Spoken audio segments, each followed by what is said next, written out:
안녕하세요. 캔들피그와 김화백의 나불대화 시간입니다. 지금 미국 경제에서는 이상한 일들이 일어나고 있는데요. 그동안 그렇게 많은 돈을 풀었는데 실업률 개선은커녕 오히려 실업률이 오르는 충격적인 결과가 드러났습니다. 또 그걸 두고 투자시장에서는 대형 호재라고 하면서 증시가 큰 폭으로 상승하는 현상이 벌어지고 있는데요. 이게 도대체 무슨 소리인지 오늘 한번 들어보도록 하겠습니다. 반갑습니다, 김화백님. 네, 안녕하세요. 경제현상 중에 코브라의 역설이라는 경제 개념이 있습니다. 19세기의 영국이 인도를 식민 통치할 시절에 인도에 거주하던 영국의 정부 관리들이 코브라한테 물려서 죽거나 다치는 사건이 많이 발생했는데요. 그래서 영국 정부는 코브라를 잡아오는 인도인들한테 보상금을 지급하는 정책을 펼치게 됐습니다. 당시에 영국 정부의 생각은 이렇게 뱀을 잡아오는 인도인들한테 보상금을 지급하게 되면 그만큼의 많은 인도인들이 뱀을 잡아올 거니까 영국 관리들이 코브라한테 물리는 사건도 점차 줄어들 거라고 생각했는데요. 그런데 오히려 보상금을 노린 인도인들이 집집마다 코브라를 사육해서 키우는 일만 증가하게 됐습니다. 그래서 결국 이런 사실을 알게 된 영국 정부에서는 보상금 지급을 끊게 됐고, 보상금이 끊긴 사실에 실망한 인도인들은 사육하던 코브라를 자연에다가 풀어주게 된 건데요. 결국 코브라의 개체수가 더 늘어나게 되는 역설적인 현상이 나타나게 된 겁니다. 한 번쯤은 들어본 내용이죠. 코브라 수를 줄이자고 내놨던 정부의 지원책이 결과적으로 오히려 코브라 수를 더 늘어나게 만들어버린 꼴이죠. 네, 이렇게 문제를 해결하자고 내놓은 대책이 오히려 문제를 더 악화시켜서 예상하지 못한 역효과를 내는 케이스를 코브라의 역설이라고 부를 수 있어요. 근데 오늘 미국 이야기 할 건데 코브라의 패러독스 이야기는 왜 한 거죠? 사실 최근에 미국 경제에서도 이런 코브라의 패러독스 같은 비슷한 현상이 나타나고 있는데요. 정부가 일자리를 늘리고 경기 부양을 위해서 내놓은 정부 지원책이 오히려 결과적으로는 고용시장을 더 비정상적으로 만드는 그런 현상을 불러오게 된 건데요. 일반적으로는 지금처럼 경기가 개선되는 모습을 보이면서 주식 등의 자산 가격도 오르고 물가도 오르게 되면 경제가 좋아지는 만큼 일자리도 증가하는 모습을 보이게 됩니다. 미국은 지난 1분기에만 6.4%라는 급격한 경제 성장률을 기록하게 됐는데요. 그런데 지난주에 발표된 미국의 4월 고용 지표를 보면 경제 성장률과는 반대로 시장에서는 고용 쇼크라고 불릴 정도로 오히려 실업률이 더 증가한 수치를 기록하게 됐습니다. 그러니까 주식 등의 자산 가격도 오르고 물가도 오르면서 경기는 계속해서 좋아지는 모습을 보이는데 오히려 신규 고용 창출은 더 줄어들게 됐다는 말인데요. 실업률은 전달의 6%에서 6.1%로 고용 지표가 더 악화된 수치를 기록하게 됐습니다. 골드만삭스에서는 4월의 신규 고용 전망으로 최근에 미국의 경제 회복에 맞게 130만 명가량이 4월 한 달에만 신규로 고용될 걸로 예상했는데요. 그리고 모건 스탠리 같은 경우에도 대략 125만 명 정도가 신규 고용이 가능할 걸로 전망했습니다.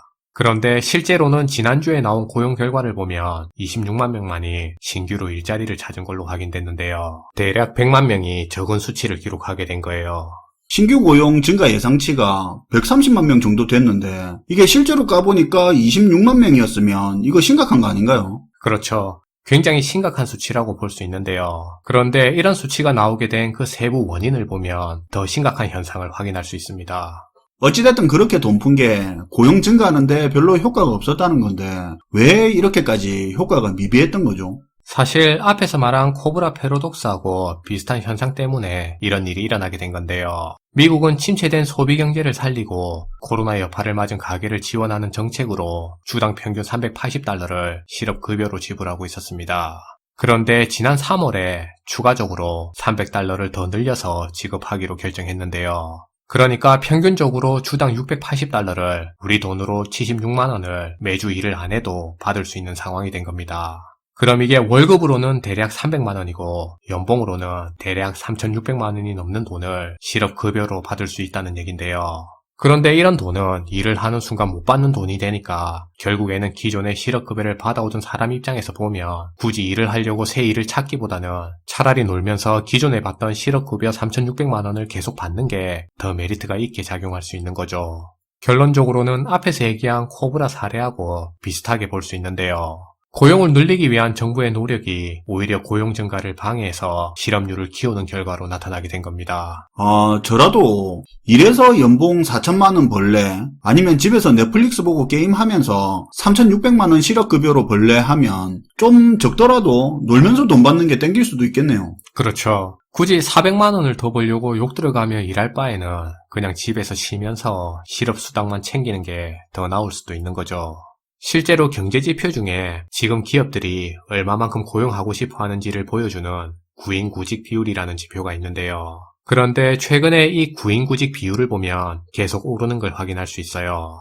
그러니까 현재 기업들이 사람을 채용하려는 고용 의사가 계속해서 증가하고 있다는 얘긴데요. 그런데 이런 상황에 실업률도 계속 올라가는 이상현상이 발생하고 있는 거죠. 한마디로 지금 시장에서는 일자리가 계속 늘어나는데 정부에서 제공하는 높은 실업수당 때문에 계속해서 실업자이고 싶은 사람도 증가하게 돼서 실업률이 늘어나게 됐다는 말인데요. 결국에는 가계 지원과 재취업을 위해 제공된 정부의 과도한 정부 지원책이 사람들의 구직 의지를 잃게 해서 일자리가 늘어나는 시장에서도 실업률이 증가하게 되는 역설적인 현상을 만들게 된 겁니다. 최근 이런 사실에 충격받은 바이든 행정부에서는 정부가 제안하는 일자리를 거부했을 때는 지원하던 실업수당을 중지하겠다고 발표했는데요. 그런데 사실 이미 실업수당이 장기간에 지급된 상황이고 사람들도 거기에 많이 익숙해져 있어서 이걸 쉽게 중지하기에도 힘든 상황이 될 수 있게 됐습니다. 맞아요. 안 주다가 주는 건데도 주다가 안 주기는 어렵죠. 실업수당을 줄이든지 정부가 제안한 일자리, 실업자가 싫어서 거부했는데 실업수당을 끊어버리면 도시 서민층을 지지 기반으로 하는 바이든 정부 입지가 흔들릴 수도 있죠. 그렇다고 이런 식의 실업 증가가 계속된다면 그대로 실업수당을 유지하기에도 상당히 곤란한 상황이 될 수도 있죠. 네, 맞아요. 이게 사실 그동안의 경제 상식에서는 벗어나는 이상한 형태의 고용 문제가 생긴 겁니다. 근데 어쨌거나 이렇게 돈 쓰고도 고용이 예상보다 훨씬 적고 그 원인이 사람들이 일을 안 하고 싶어 한다는 건 진짜 심각한 문제인데, 근데 시장에서는 이게 왜 호재라고 평가하면서 증시는 더 오르는 겁니까? 네, 사실 그 부분도 기존 경제학적 상식에서는 이해가지 않는 부분이라고 볼 수 있는데요. 원래라면 실업률이 증가하면 실물 경제에 부담으로 작용해 증시가 하락하는 요인이 될 수 있습니다. 그런데 이번 같은 경우는 실업률 상승이 오히려 증시에 호재로 작용하는 아이러니한 일이 일어나게 된 건데요. 사실 최근에 경제지표도 개선되고 물가도 오르면서 당장은 아니라도 미 연준의 금리 인상에 대한 분위기가 많이 고조되고 있던 상황이었습니다. 여기서 만약에 이번에 실업률까지 대폭적으로 회복되는 모습이 나오게 되면 금리 인상 압박이 시장에서 더 커질 수 있는 분위기였던 거죠. 그거네. 이번에 실업률이 개선되는 모습이 보였으면 진짜 금리 인상이 빨라질 수도 있다는 가능성이 커질 수도 있었는데 실업률이 더 나빠지니까 금리 인상 분위기는 당분간 조용하겠네 한 거네요. 네.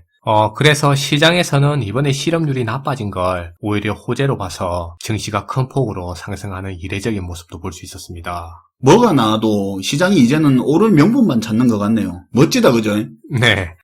그리고 여담으로 미국의 이런 분위기에 일부에서는 최근에 실업수당 지급이 기본소득제로 넘어가는 과도기적 현상이라는 그런 분석도 내놓고 있어요. 저는 전혀 동의 못하겠는데요. 저 역시도 마찬가지인데요.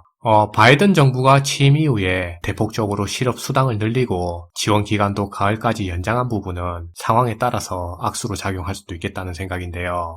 또 향후에 기간이 더 연장될지는 알 수 없겠지만 올해 가을에 실업수당 지원 정책이 끝났을 때가 더 문제가 되지 않을까 합니다. 과연 그동안에 실업수당에 익숙해져 버린 근로자들이 비슷한 임금의 일자리에서 잘 일을 할 수 있을지 혹은 새로운 유형의 사회불만층으로 자리 잡을지 지켜봐야겠지만 이들을 만족시킬 포퓰리즘에 기반한 선심성 정책도 나올 가능성을 무시하지 못할 것 같아요. 아무래도 그럴 수 있겠죠. 오늘도 잘 들었습니다, 김하백님. 네, 감사합니다. 일자리는 늘었는데 사람들이 실업수당 때문에 구직을 원하지 않아서 실업률이 늘어버리는 어처구니 없는 결과를 지금 당장 미국을 통해서 보고 있는데요. 그리고 그 실업률 상승을 돈 푸는 분위기를 계속 끌고 가는 거라는 호재로 받아들이고 있는 시장 분위기도 보고 있습니다. 언제가 될지는 모르겠지만 밀린 숙제를 할 때가 다가오는지 혹은 지금이 기존의 경제 패러다임이 바뀌는 역사적인 시기인지는 시간이 좀 지나면 알 수 있겠죠. 시청해주셔서 감사하고요. 지금까지 나불대화 시간이었습니다.